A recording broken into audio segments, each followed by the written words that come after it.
Existe hoy en día una polémica desatada por el tema de la seguridad. Hace unos meses aún pasaba desapercibida. Sin embargo, hoy está más marcada por algunos acontecimientos recientes, entre ellos lo sucedido en Palmarito, Puebla, dando como muestra la actuación de las Fuerzas Armadas, quienes están preparadas para la guerra.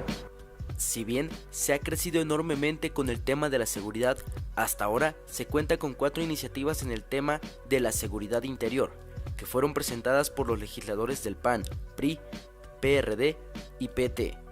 Iniciativas que no han podido aterrizar, lamentablemente, ante la urgencia de definir un modelo que ayude a reducir enormemente la inseguridad por un lado y a regular las actuaciones del ejército por el otro. Diversas opiniones se tienen respecto al tema. Unos dicen que sí y otros dicen que no.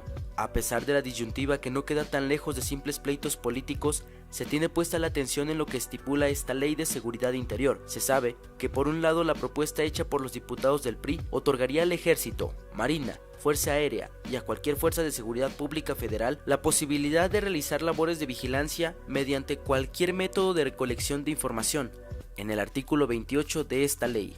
Por su parte, la iniciativa del PAN, si bien acota las facultades de vigilancia del Centro de Investigación y Seguridad Nacional, CISEN, y contempla algunos controles, como la necesidad de autorización judicial, también establece obligaciones vagas y amplias a empresas de telecomunicaciones e Internet, que pueden comprometer el derecho a la privacidad. Esto permitiría a empresas privadas la recolección de información a cualquier costo. Pues bien, las propuestas de ambos partidos aumentan la respuesta negativa, por el supuesto quebrantamiento de los derechos. Resulta fácil con solo leer la iniciativa para darnos cuenta de que no existe dentro de su texto nada que tenga que ver con la restricción o suspensión de los derechos humanos. Por el contrario, estos quedan expresamente a salvo en el artículo 9.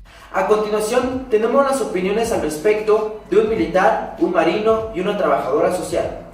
Pues no debe de haber ninguna ley, ya están predichas. Pues las Fuerzas Armadas sí son para las guerras nada más, pero para lo que es la seguridad pública no. A veces es necesario, por lo delicado de ciertos casos que se presentan, como por ejemplo con el narcotráfico. Ante el crimen que está rebasando las cuestiones locales, pues tiene que entrar una instancia mayor, ¿no?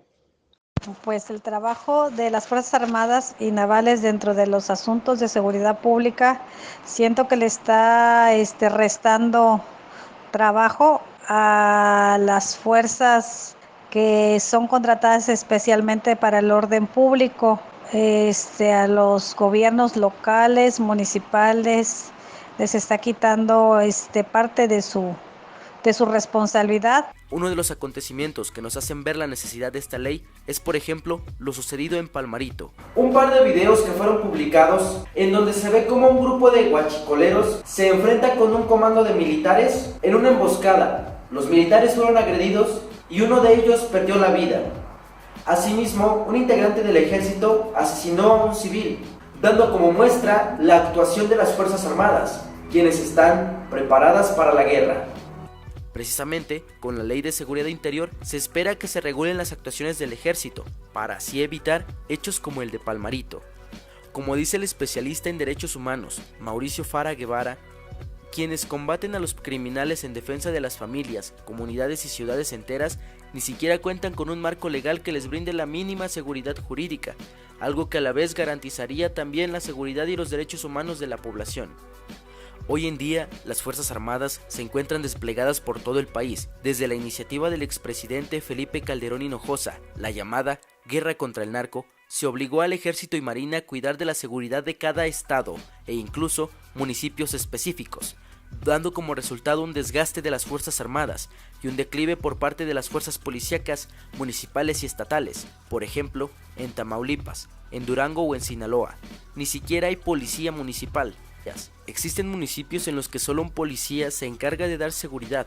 Por eso, cuando la ley proceda, debe estipular en su interior que los policías civiles se harán cargo de sus obligaciones, Por un lado, la ley debe de regular hasta dónde pueden llegar las Fuerzas Armadas y por otro, debe dar seguridad jurídica a su actuación y que al mismo tiempo incentive a los gobiernos locales para que mejoren el rendimiento de sus policías. En resumidas cuentas, no se trata de algún partido.